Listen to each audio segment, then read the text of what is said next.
Hey there, Bulldog fans, and welcome into the Bulldog Blitz outside Hinkle Fieldhouse. We are 24 hours away from the exciting opening to the Final Four here in Indianapolis, taking place at Lucas Oil Stadium. Hinkle Fieldhouse only 6 miles away, right down Capitol Avenue. And the Butler Bulldogs are taking on the Michigan State Spartans. Exciting times here on campus. Everybody's thrilled. It was media day earlier today at Lucas Oil Stadium. The Blitz was down there hearing the sights and sounds, watching a little practice. The team played in front of 25,000 fans at Lucas Oil. It was absolutely a madhouse. Let's hear what was said earlier today. Wow, it was unbelievable. And I think it could be awesome anywhere we go, but to have it here in Indianapolis just makes it even more special. Yeah, it was a great feeling. I never thought I had a chance to experience this. I remember going to one open practice when I was a little kid. It was a regular, normal NCAA tournament game, and to be able to be a part of it was very special. Just once in a lifetime opportunity for all of us. It's been really exciting, and campus has been buzzing, and gotten just so much support and text messages and Facebook and that whole thing. So it's just been for all of us. It's been really exciting and just a lot of fun. Maybe the fact of being home and going to class and doing all that stuff has made it a little more normal, but the whole environment surrounding this event, there's not much normal about it. It's very important to our coaches. I mean, even this morning, I had to wake up early and go over to Butler to go to one of my classes. And yesterday, in between practices, they were taking over kids to campus to go to their classes, to all of them that they could. So it's obviously just very important to them. I mean, and it's just important because we've missed so much school lately, just for us to get in there for one or two classes that we can get to. I think it will play a little bit of an advantage for them just because they're used to playing in a big gym like this, and they played in front of 77,000 people last year against North Carolina, and so for them that's a little bit of an advantage. But for us, I think it evens out because we're a team that tries to stay focused and just be very poised in situations like this, and we know that we're going to make them work on offense, and we know that they're going to attack us on defense. So it goes both ways, and I think both teams are going to come out ready to play well. It's like a Cinderella, Cinderella ending. Just that this season, I started off my career, in the Sweet 16. I've been to 4th, NCAA tournament, so I definitely think, this is, a perfect ending to it. One more thing that was talked about while the media was interviewing the players, a couple of players, Grant Leindecker, Emerson Campen, Chase DeGaulle, all came over to Gordon Hayward as he was mobbed by the media and started asking him to rap "Too Big Yo," which has turned into the theme of this Butler Bulldogs team. Take a listen to the dynamic between the players. We're gonna hear freestyle right now. Come on, man. Get busted out. Freestyle. I can't do that right now. I'm not feeling the flow right now, all right? Hey, Gordon, these guys said they're going to drop a beat for me. He said that the inspiration. Come on, give it to me. Come on. He's on the spot. America's watching. We gotta get some music. Oh, Gordon, they're YouTubing music right now. Come on, man. You can't just tell a rapper that he's just got to be there right on the spot, So, You can really rap. Too big, yo. Give us the chorus. After the chorus. Tea time. How does the chorus go? you want to hear it? Oh, man. I can't. Just do the whole. Just do the whole. Come on, guys. I told you, man, I'm not feeling the flow right now, and you guys put me on the spot, and That's the. Come on. it was written down last time, and I don't have. Just give us the chorus. Just give us the chorus. No, I told you, the rapping career will start again after we win this whole thing. So, just right now, it's focusing on basketball, y'all. As we said, campus was buzzing earlier this week and all throughout today.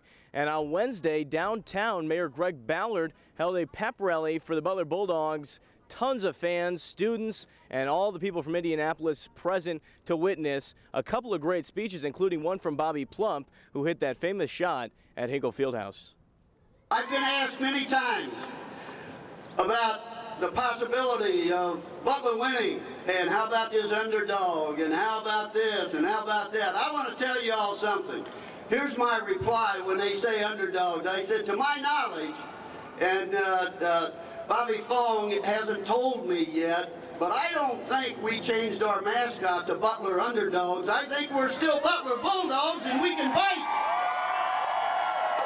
In a post-game interview after the victory over Kansas State, Brad Stevens was asked by a reporter how does it feel to be going to Indianapolis?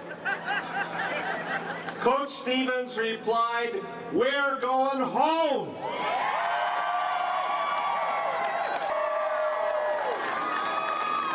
Now therefore, I, Gregory A. Ballard, Mayor of the City of Indianapolis, do hereby proclaim today, March 31st, 2010, as Butler Bulldog Day! On Saturday, after the victory over Kansas State, the students simultaneously poured out into the streets in celebration. Thousands of students were out there, highlighted by University President Dr. Bobby Fong, out celebrating with the students. He was crowd surfing. The police had to be there. There was music playing, chanting, and it went on for over 30 minutes. And then later that evening, we were told at about 1 a.m. the students would be arriving, the student athletes that is.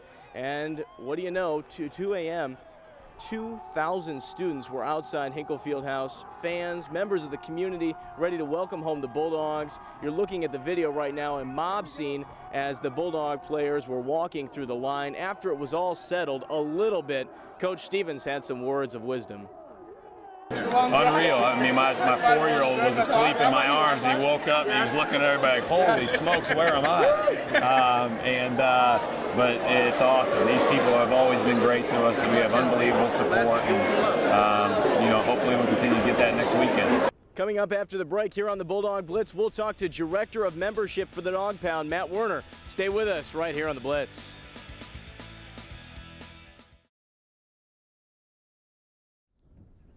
Welcome back here to the Bulldog Blitz. Mark Minner joined by Matt Werner, and we were thinking about having a serious interview, but that never happens when you're with Matt Werner. You recognize him from all those basketball games, the Director of Dog Pound Membership. Matt, thanks for joining us. Thanks for having me, Mark. Are you excited? Absolutely. The buzz on campus has just been unbelievable, starting with right after we beat Kansas State. You know, everybody pouring out onto the street. It was a great scene to see. There's so much buzz around campus, as you were saying. Picture-perfect weather this week. One thing towards the beginning of the week that was a little controversy, we called it Ticketgate, I believe. Students were a little upset that the tickets were distributed in a certain fashion. As a member of the Dog Pound, do you want to explain a little bit how the ticket process worked? Yeah, basically what happened was athletic department gave the link a little bit early to the priority students, which included the dance team, members of the band that weren't going to be, you know, performing and everything, so that way they could get their tickets and be guaranteed a spot.